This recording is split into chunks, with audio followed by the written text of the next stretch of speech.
Hi, it's Kirby Summers. Today is Friday, April 25th, 2025, and I'm going to be sharing some updates with you. So I am going to be sharing what I'm working on that is going to hopefully be finished by this Sunday. And I'm going to share on Substack, and I'm going to share what I've been working on, which I've had to put up on my Patreon. I wanted to put it here. Um, and it's going into like the third part. So I want to share a little bit of that with you. Before I get started, I do want to thank a couple of people. I want to thank Alex G and I want to thank Marina B. And frankly, I want to thank her 2 times and actually many times. And the reason for that is because these people were kind enough to go to my website, do a super thanks, which allows me through my website, since I only have to deal with, let's say, I guess it's my PayPal thing. And they only take a little over 10%, not a lot. So it lets me have almost everything as opposed to this platform, although I'm not discouraging anybody from doing super thanks because I am super excited about this super thanks thing. It has enabled me to keep adding new content. I think I have about 300 episodes here that are free for you to look at, binge on, peruse, listen to. So it allows me to keep doing my work. But this platform, when somebody does a super thanks for any content creator, the platform keeps, between the platform and the institution through which it goes, they keep about 10%. And so I believe I shared with you a couple of days ago, sort of, again, another preview where I read most of an article that was printed in the 1970s about Queen Elizabeth owning a very unusual bookstore in Times Square. That got a lot of interest, and I knew I was going to follow it up with a second part, which basically I have to admit I have known about for quite a while. However, it has to do with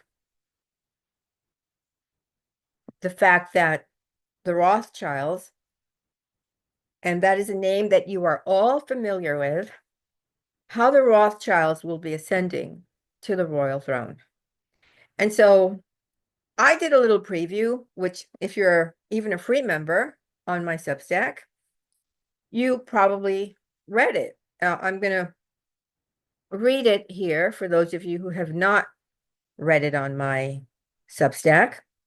And again, I am hoping that this is ready to share with all of you by Sunday.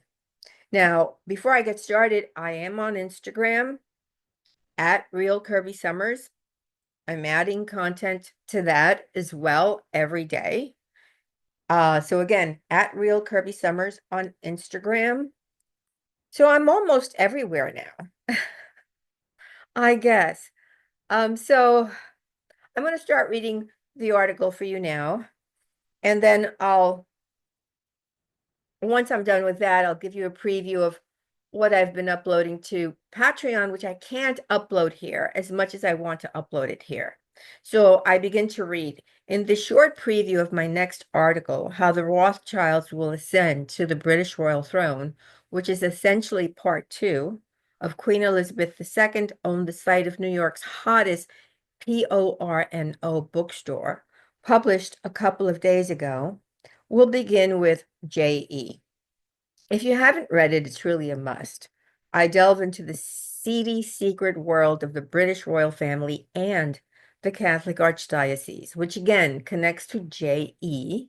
in a very straightforward way. However, the information I dug up, and again, everything I back it up with receipts, meaning proof, hasn't been disclosed, discussed, or even found by any other researcher.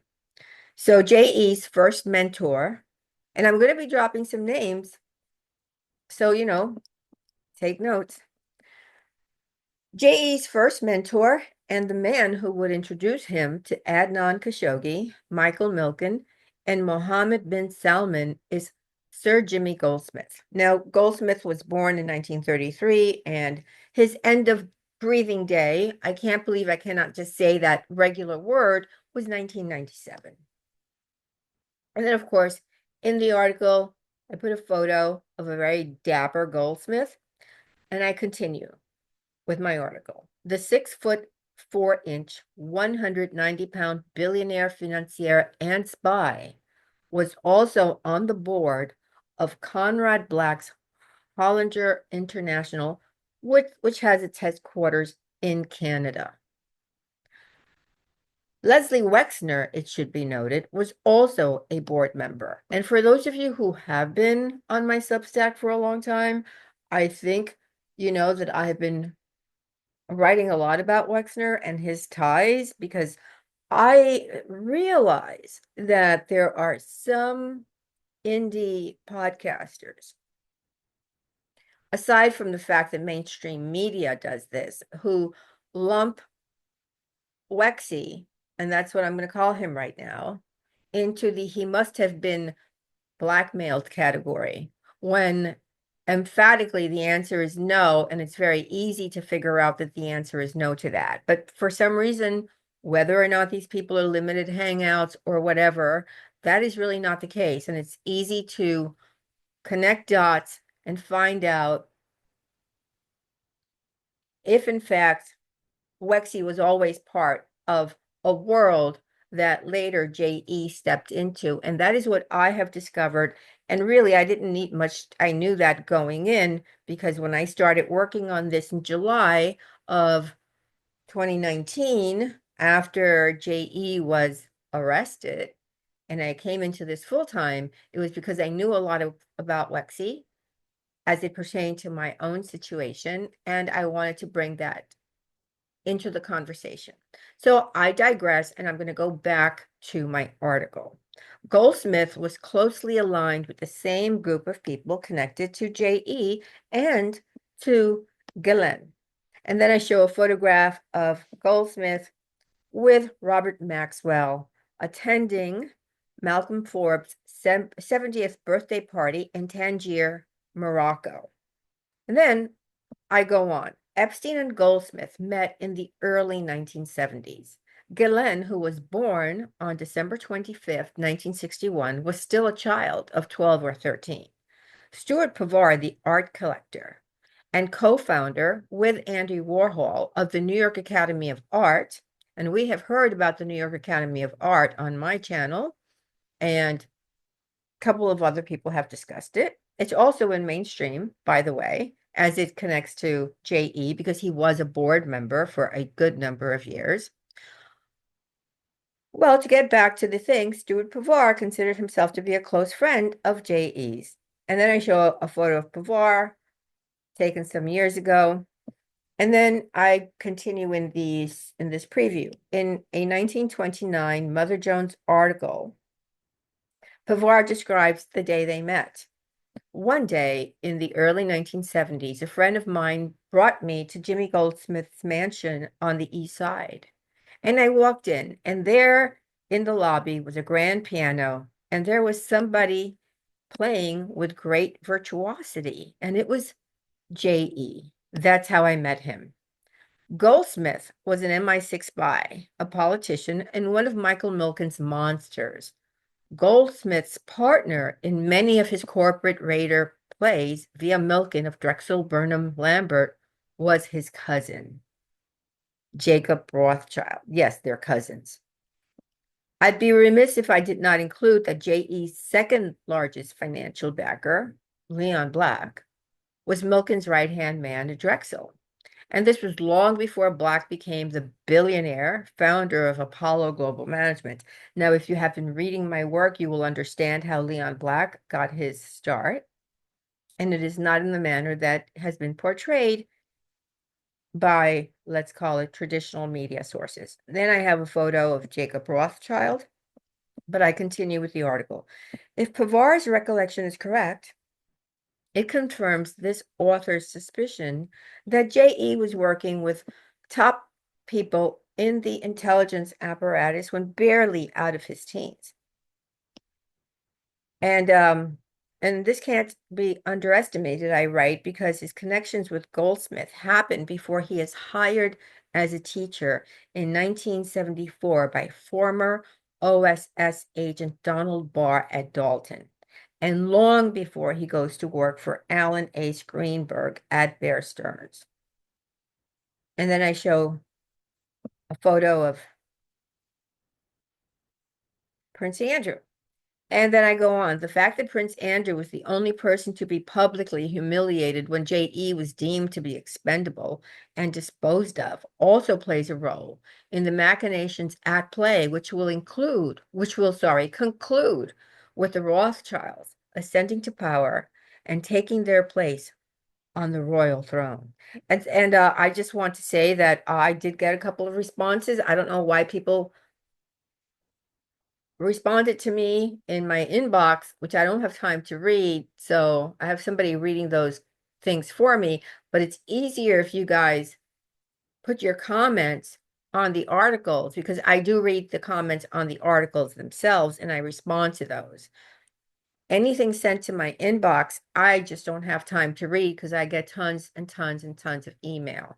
So I received a couple of things, and off the top of my head, somebody said, oh, these names are familiar because the people you mentioned hung around a certain club in the UK. It was a seedy bunch, and to which I responded, and he didn't write this on the article, to which I responded, yes, all of the people I write about, and really this even means my article and my series on the Beatles, which I'm still working on.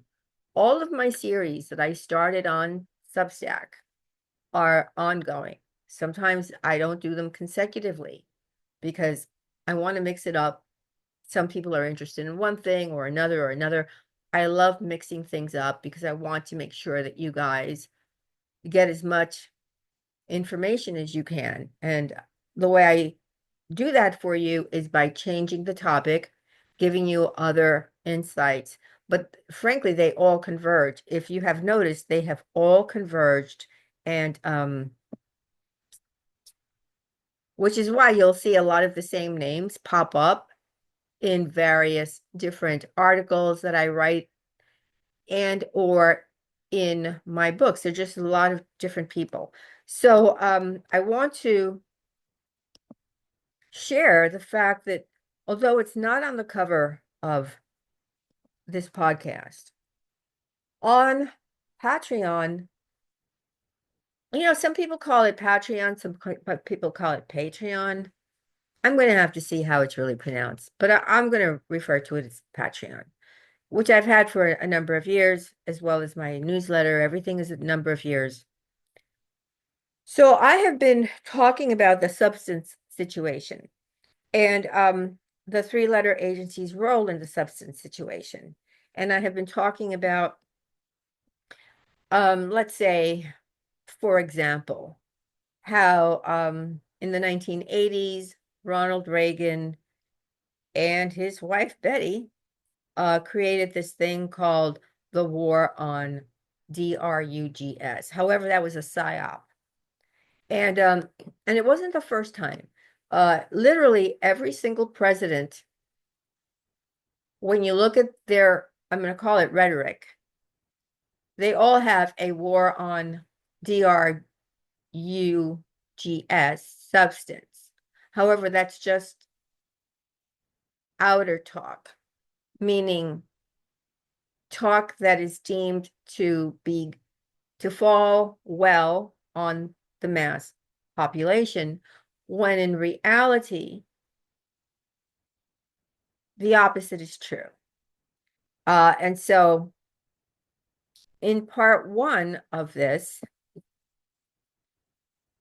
and I provide sources and I drop names of programs and I drop names.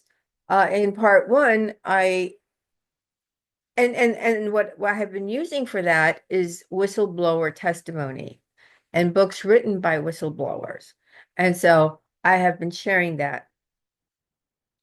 So in part one, I came across some verifiable information that connects again back to Wexy as it pertains to having a very close associate, a partner of his, be very involved in this backroom operation that is, I describe as a corporation. So we know corporations like Amazon or T-Mobile. I mean, there are corporations that are deemed to be very large. And the way I present it is that the substance corporation run by our collective respective, let's say, leaders, I'm not going to use another word than that, it's run like a corporation. And it is probably the biggest corporation around. And in part two, I go into the covert ops during the Vietnam War. Now, many of you may know Doug Valentine. He wrote really good books that exposed a lot of the things that I think you guys should know about. However, he did not include, because he was basically, he was able to go straight to William Colby, who was the director of CIA at the time, and sort of pick his brain. And he wrote about the Phoenix program, and he wrote about all of that. What is not included is the stuff that I am sharing with people, which is a couple of companies that were involved with the transportation of, let's call it substance, and how the war was presented to the American populace and what it was really about. And I'm going to warn you, it is not for the faint at heart. The stuff that I reveal, again, is whistleblower testimony.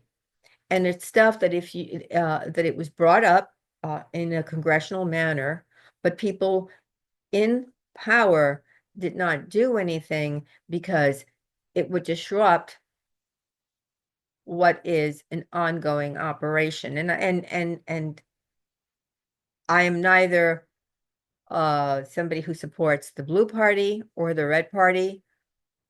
At the age of 17, I already knew that things were not as they seemed. And as the years went on and I learned more and more, I realized, oh, gee, I had really good gut instinct insight into this so-called political world. So I'm not here to say anything about either person on either side of the political line, other than from where I look, certain things have just happened continuously. They continue to happen. The other thing I want to say before I conclude is that let's go and say everybody focused on Jimmy Savile, when Savile was finally, after he was unalived, of natural causes, by the way.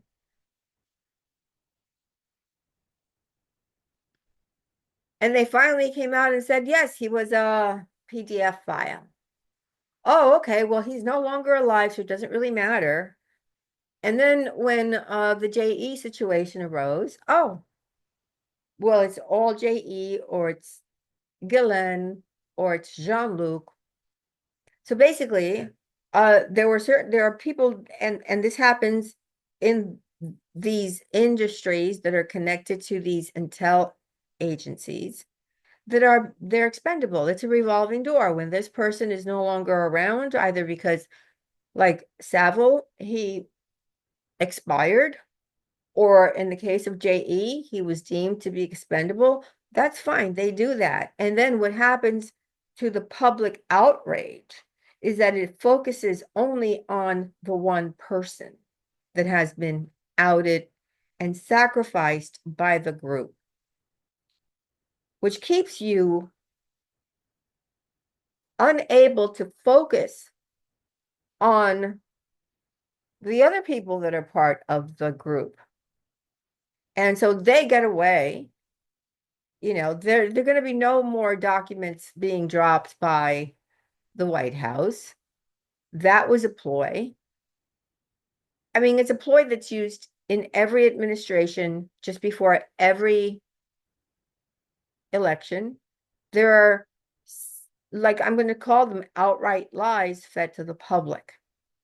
So, but what I wanted to really just kind of pinpoint is that I see the anger about, oh, drop the list, drop the names, drop this, drop that.